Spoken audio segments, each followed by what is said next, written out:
Bien-aimés dans le Seigneur, chers auditeurs, nous vous saluons. Dans le très beau nom de notre Seigneur Jésus-Christ, nous sommes heureux de vous retrouver ce matin et de pouvoir continuer avec vous nos méditations selon ce programme préparé par la Ligue pour la lecture de la Bible. Aujourd'hui, mardi 1er octobre, nous méditons dans 1 Samuel chapitre 11, versets 1 à 15. 1 Samuel chapitre 11, versets 1 à 15. Nous prions avec Papa Dani Moubeno avant de lire ces textes. Nous te bénissons, Seigneur notre Dieu, et comme des enfants, Seigneur, nous venons ce matin encore à tes pieds et pour recevoir, Seigneur, notre pain quotidien, notre portion. Seigneur, pour cette journée, selon qu'il est écrit, donne-nous aujourd'hui notre pain de ce jour. Seigneur, ce pain n'est pas seulement physique ou matériel, mais ce pain est d'abord spirituel. C'est ta parole, c'est ta présence qui nous nourrit, qui nous sécurise et nous voulons, Seigneur, la recevoir par la foi. Au nom et pour la gloire de Jésus-Christ. Amen. Amen. 1 Samuel chapitre 11 verset 1 à 15, c'est le texte de notre méditation de ce mardi 1er octobre. Nous avons des questions 2, 3, 5 pour nous aider dans ce partage. Qu'est-ce que ce texte nous apprend sur Dieu? Y a-t-il un exemple à suivre ou à ne pas suivre? Y a-t-il des promesses? 1 Samuel 11, 1 à 15. Nachash, l'ammonite, vient assiéger Jabès en Galade. Tous les habitants de Jabès dirent à Nachash, « Traite alliance avec nous et nous te servirons. » Mais Nachash, l'ammonite, leur répondit, « Je traiterai avec vous à la condition que je vous crève à tous l'œil droit et que j'imprime ainsi un opprobre sur tout Israël. » Les anciens de Jabès lui dirent, « Accorde-nous une trêve de 7 jours, afin que nous envoyions des messagers dans tous les territoires d'Israël.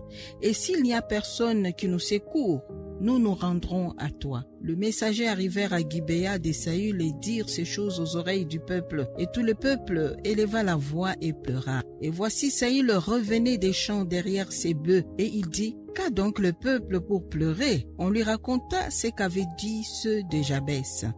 Dès que Saül eut entendu ces choses, il fut saisi par l'Esprit des dieux et sa colère s'enflamma fortement. Il prit une paire de bœufs et les coupa en morceaux qu'il envoya par le messager dans tous les territoires d'Israël en disant, « Quiconque ne marchera pas à la suite de Saül et de Samuel aura ses bœufs traités de la même manière. » La terreur de l'Éternel s'empara du peuple qui se mit en marche comme un seul homme. Saül en fit la revue à Bézek. Les enfants d'Israël 300 000 et les hommes de Juda 30 000. Ils dirent aux messagers qui étaient venus, « Vous parlerez ainsi aux habitants de Jabès en Galade. Demain, vous aurez du secours, quand le soleil sera dans sa chaleur. » Les messagers portèrent cette nouvelle à ceux de Jabès qui furent remplis de joie. Et ils dirent aux Ammonites, « Demain, nous nous rendrons à vous, et vous nous traiterez comme bon vous semblera. » Le lendemain, Saül divisa le peuple en 3 corps. Ils pénétrèrent dans le camp des Ammonites à la veille du matin et ils le battirent jusqu'à la chaleur du jour. Ceux qui échappèrent furent dispersés et il n'en resta pas 2 ensemble. Le peuple dit à Samuel, « Qui est-ce qui disait, Saül régnera-t-il sur nous? Livrez ces gens et nous les ferons mourir. » Mais Saül dit, « Personne ne sera mis à mort en ce jour, car aujourd'hui l'Éternel a opéré une délivrance en Israël. » Et Samuel dit au peuple, « Venez et allons à Gilgal pour y confirmer la royauté. » Tout le peuple se rendit à Gilgal et ils établirent Saül pour roi devant l'Éternel à Gilgal. Là, ils offrirent des sacrifices d'action de grâce devant l'Éternel et là, Saül et tous les hommes d'Israël se livrèrent à des grandes réjouissances. Voilà, bien-aimés, nous venons donc de lire le texte de notre méditation de ce mardi 1er octobre, Samuel chapitre 11, verset 15. Nous allons répondre aux questions 2, 3 et 5. Qu'est-ce que ce texte nous apprend sur Dieu? Y a-t-il un exemple à suivre ou à ne pas suivre? Y a-t-il des promesses? Je vous laisse la parole, Papa Dani. Merci, Maman Justine. Ce que nous apprenons de Dieu en lisant ce passage, nous voyons d'abord ce premier challenge qui se présente devant Saül avec l'attaque de Nachash, l'ammonite, qui vient en fait défier le peuple de Dieu. Et ce qui est merveilleux, et là, c'est là que nous voyons que non, quand c'est Dieu qui t'appelle, Dieu pourvoit. Dieu pourvoit aux besoins. Et ici, le besoin qui se présente, le peuple doit être mobilisé. Il faut qu'il y ait quelqu'un pour le motiver d'aller combattre l'ennemi. Et c'est là que nous voyons Dieu entrer en scène à partir du verset 6. Dès que Saül eut entendu ces choses, il fut saisi par l'Esprit de Dieu. Et ici, nous devons préciser que dans l'ancienne alliance, l'Esprit de Dieu n'était pas en permanence sur un homme.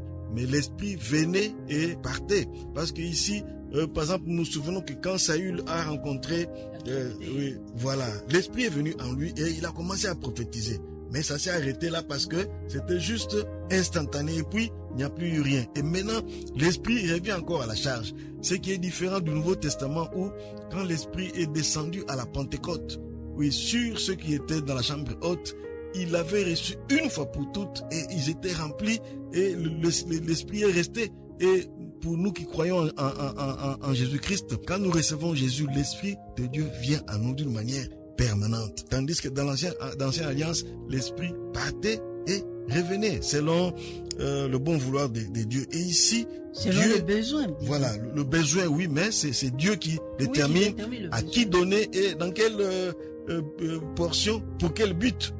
Donc, c'est ce qui arrive. Et ici, Dieu entre en scène par son esprit. Il remplit Saül pour faire face à la menace de Nachash, l'ammonite. Donc Dieu est présent et c'est Dieu qui qualifie, c'est Dieu qui appelle, mais c'est aussi Dieu, oui, qui pourvoit, oui, qui nous arme, qui nous équipe pour aller au combat. Et le combat dans l'ancienne alliance était vraiment physique, hein, tandis qu'aujourd'hui le combat est vraiment spirituel parce que on a à combattre contre les principautés et tout ce qui est d'ennemis dans le monde spirituel. Et j'aimerais souligner un fait. Vous voyez, quand Saül a été oint dans l'intimité par Samuel, et ce jour-là aussi, il s'est passé quelque chose. Et parce que quand il a quitté Samuel, il est devenu un autre homme. Quand il a rencontré la troupe des prophètes, il s'est passé quelque chose. Il s'est mis à prophétiser. Et quand il devait être oint publiquement, il s'est passé aussi quelque chose. Mais après, qu'est-ce qu'il va faire? Il est rentré prendre soin des bêtes de son père, des troupeaux de son père. Parce que là, il savait pas quoi faire. Et pourtant, à un moment donné, Samuel lui a dit, et après ça, fais ce que tu trouveras à faire, car Dieu est avec toi. C'est comme si jusque-là, il n'avait trouvé rien à faire. Je crois que vous aviez même commenté ces versets-là, Papa Dani. Il lui a dit, après l'avoir oint, il lui a dit, après quand tu auras vu tous ces signes-là, fais ce que tu trouveras à faire. Verset Au 7, chapitre 10. Voilà. Lorsque ces signes auront eu pour toi leur accomplissement, fais ce que tu trouves à faire, car Dieu est avec toi. Voilà.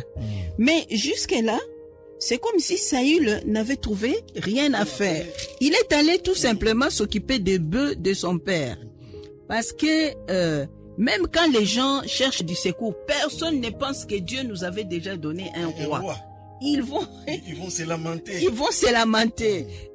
Mais Saül, il a entendu ça de lui-même. On n'est pas venu le lui dire en tant que nouveau roi. Au verset 6, dès que Saül eut entendu ces choses, il fut saisi par l'Esprit de Dieu. Et sa colère s'enflamma. Donc, c'est-à-dire qu'il y a quelque chose que Dieu a mis en lui. Maintenant, il va faire ce qu'il a trouvé à faire. Je voulais d'abord lire les versets. Au verset 4 d'abord, les messagers arrivèrent à Gibéa de Saül et dirent ces choses aux oreilles du peuple. Et tout le peuple éleva la voix et pleura. Et voici Saül revenait des champs derrière le bœuf. Il était encore à garder le bœuf de son père. Et il dit, qu'a donc ce peuple pour pleurer? Personne n'est venu lui rendre compte en tant que roi choisi. Et il n'occupait même pas un trône. Mais il était déjà roi, il était déjà choisi. Et quand il apprend cette nouvelle, l'Esprit de Dieu se saisit de lui, comme vous l'avez dit tout à l'heure. Et là, il appelle le peuple au combat, il motive le peuple. Comme on l'a vu, il a menacé tous ceux qui hésiteraient à combattre. Donc, et Dieu va leur donner la victoire. Et je voulais seulement souligner le fait là que même quand on se retrouve comme ça, Dieu m'a appelé, Dieu m'a parlé. Les gens ne croient pas en moi. Et l'onction là ne se manifeste pas de manière spéciale. Mais le moment venu, Dieu lui-même va faire éclater sa gloire à travers son oint et il va lui donner cette autorité pour mobiliser le peuple et le conduire au combat. Et au verset 15, au verset 12, le peuple dit à Samuel, qu'est-ce qu'il disait? Saül régnera sur nous, livrez ces gens et nous les ferons mourir. Maintenant, siko bango so bandimi. Parce que là, beaucoup le méprisaient. Mais quand ils ont vu cette grande victoire, plus personne ne pouvait contester le choix de Dieu. Personne ne peut contester le choix de Dieu. Et Saül a été confirmé comme une troisième fois. Il a été confirmé comme roi. Et donc, il faut pas s'inquiéter quand Dieu nous appelle, il va nous qualifier, il va nous donner l'occasion que les autres acceptent les choix qu'il a fait de nous. Nous lisons le commentaire du lecteur. Premier défi de Saül. Nachash assiège Jabès. Nachash, qui signifie serpent, impose la terreur à Jabès. Relis le verset 2. Il s'agit de crever l'œil droit des habitants de Jabès, une mutilation qui vise à mettre les soldats de Jabès hors d'état de combattre.